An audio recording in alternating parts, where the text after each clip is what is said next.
Olá a todas, todos e todes, sejam bem-vindos. Meu nome é Roberto Pires, eu sou pesquisador do IPEA e membro da equipe da Inclua, plataforma de recursos pró-equidade em políticas públicas.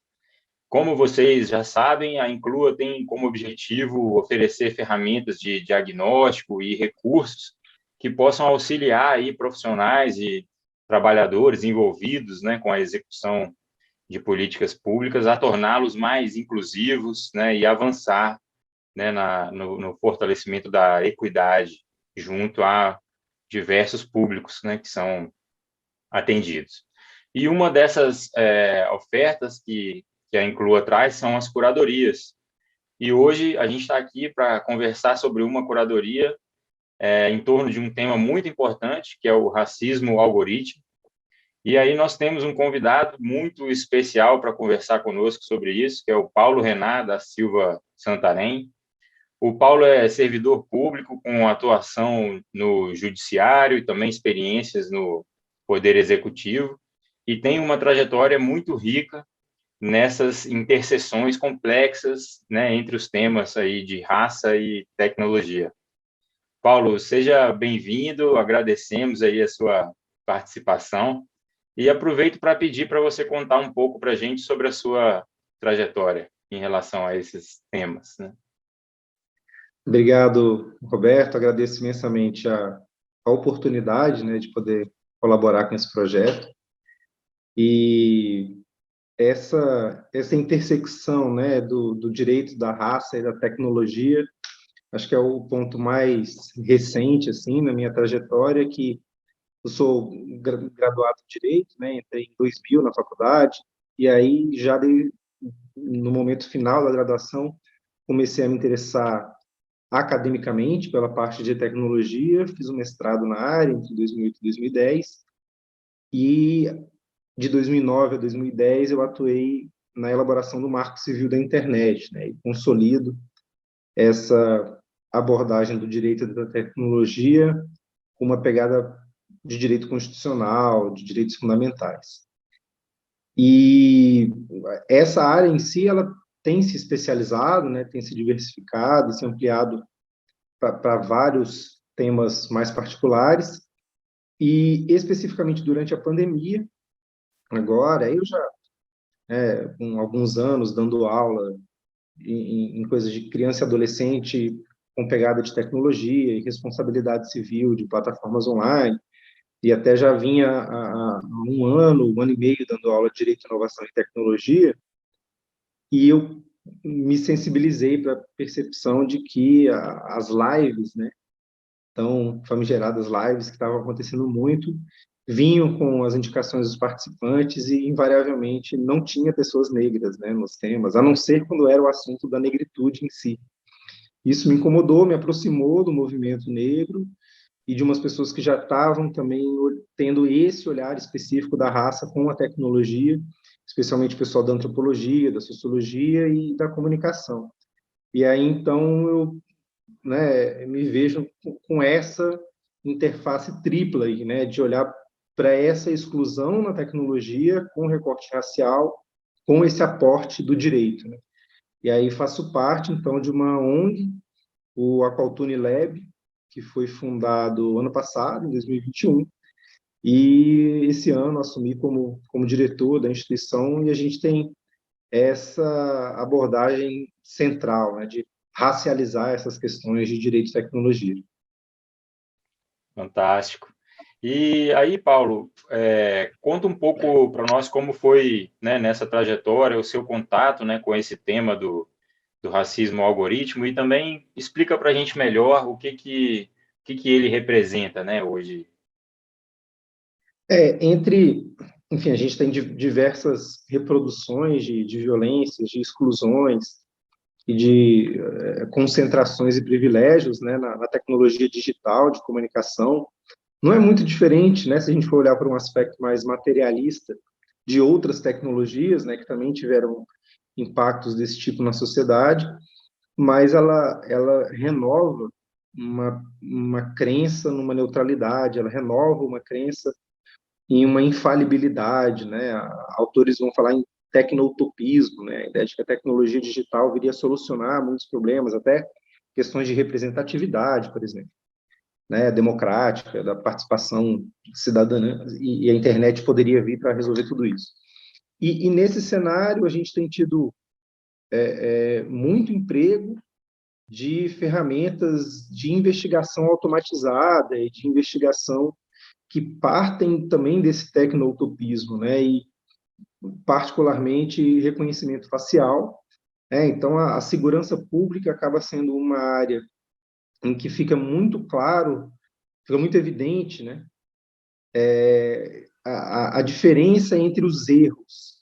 Então, as tecnologias de reconhecimento facial se mostram errando muito mais em relação a pessoas negras do que elas erram em relação às pessoas brancas, né? Há erros em relação a todas as pessoas, há falsos positivos, né? Uma identificação equivocada da pessoa, mas são, né, a brincadeira que se fez, o termo genial que se colocou no material da Piauí, foi dizer que é um erro isolado atrás do outro, né? Então, são casos, né, excepcionais que acontecem muito. E essa parte da segurança pública, de pessoas que são, então, detidas por conta dessa expressão do racismo por meio da tecnologia, é um dos aspectos do racismo algorítmico que se manifesta, por exemplo, quando você faz uma busca no Google por pessoa bonita e só aparecem pessoas brancas, né? Você faz algumas pesquisas do tipo ladrão, e aí só aparecem pessoas negras. Então, o reconhecimento dos signos, dos significados, das palavras na tecnologia e outras tecnologias como o recorte da foto, né? Então, se você tem uma imagem que não cabe horizontalmente na linha do tempo ali do Twitter, né, no feed, ele recorta a imagem tirando a pessoa negra da imagem, né? E aí foram feitos testes, o Twitter mesmo afirmou que não sabia por que isso acontecia. Então, o racismo algorítmico, ele se refere a esse conjunto variadíssimo de situações em que a raça é um elemento de discriminação, né? A tecnologia reproduz no ambiente virtual, né, no ambiente das tecnologias digitais, exclusões que a gente verifica e que a gente percebe no ambiente analógico, né, no presencial. E aí, com um incremento, né, cruel, que esses efeitos eles não são apenas superficiais, né, eles vão desde levar alguém para a prisão repetidas vezes, então tem pessoas que foram detidas mais de uma vez, e até em função de pessoas que já estavam presas. Então, o sistema identifica uma pessoa como sendo alguém que precisa ser preso, mas a pessoa já está presa, e casos assim de questão de imagem, né, de uma criança que faz uma pesquisa por um conceito e não se identifica nas respostas que ela encontra no motor de busca. Então, das coisas mais profundas às mais, né, gritantes, assim, evidentes, a gente tem esse complexo que a gente chama então de racismo algorítmico.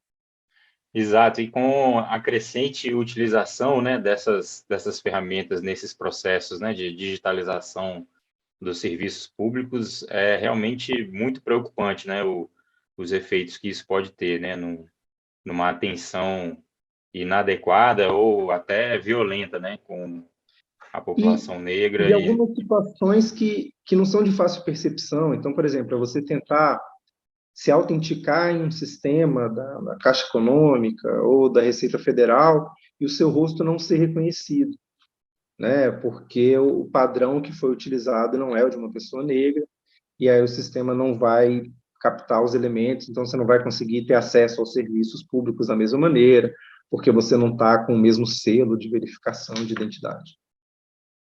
sim, não, as repercussões são enormes, né?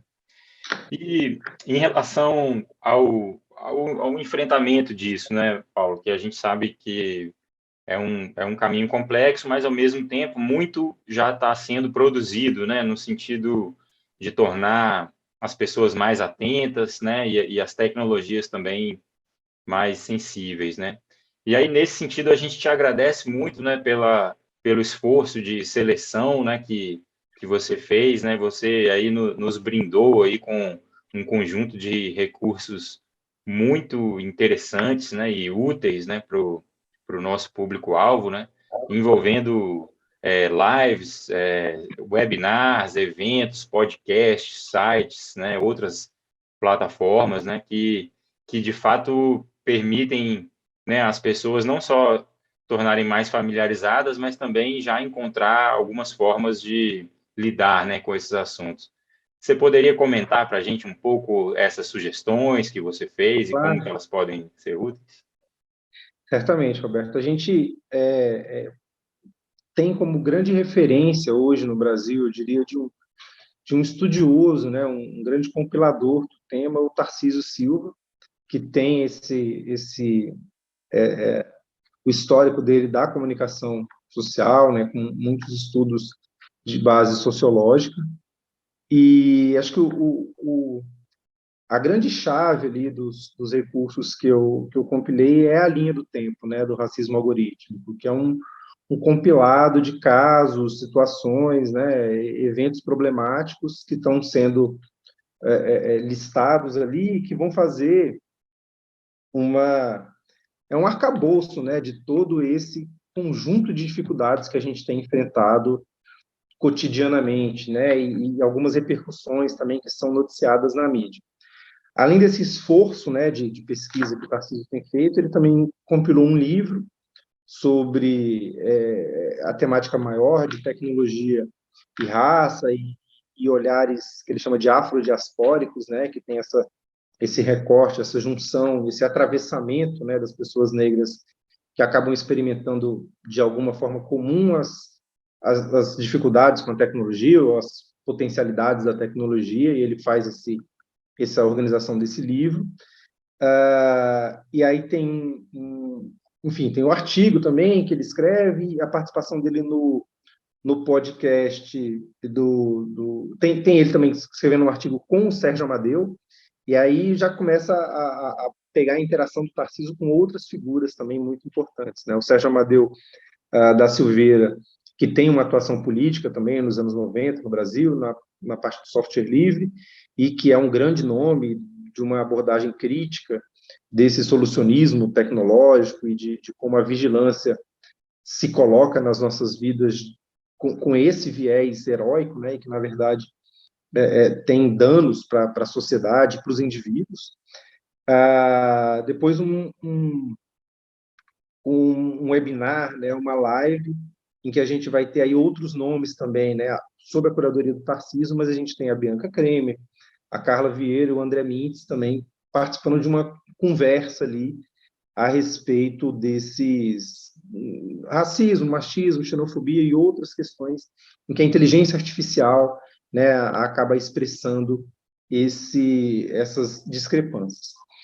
Daí tem um painel do evento do Afroiá TechConf, né, uma conferência voltada para a periferia, com esse aspecto tecnológico, um evento que enfim, pensado bem com cara de Brasil mesmo, assim, o pessoal da Afroiá, e aí conta já com outro nome muito importante também, que é o Pablo Nunes, no Brasil, que tem feito levantamento de dados empíricos, já com uma pegada mais para o direito mesmo, mas importantíssimo trabalho que ele tem feito pelo SESEC, e também tem a mediação da Larice, que é um outro nome também muito importante. Uma, um outro recurso também, o Webinar Live, que a gente tem a Nina da Hora, que também é um grande nome emergente assim nessa área, uma menina jovem com muita competência, que tem produzido bastante, tem se destacado bastante, não só na produção, mas também na divulgação. E aí é um simpósio, né, de tecnologia, eles falam em como combater o racismo. E aí sim, tem o podcast Tecnopolítica, de novo, com o Sérgio Amadeu, mas é o Tarcísio e a Sueli Carneiro, que é, enfim, uma, uma ancestral viva aí, né, que tem um trabalho de 20 anos à frente do GLE10 e um trabalho ainda anterior na parte de teoria mesmo racial no Brasil e uma contribuição assim incrível, eu acho. É muito necessário a gente ter a Sueli também se posicionando nesse tipo de tema. E aí outros dois recursos de outros países, né? A gente tem o pessoal do Black in AI, que é uma produção, é um site, né, que compartilha essas ideias, essas colaborações, e voltado para aumentar a presença de pessoas negras nas questões de inteligência artificial, e a Liga da Justiça Algorítmica, né, com o nome em inglês AJL, que também é um site com essa pegada de combinar arte e pesquisa para fins de conscientização.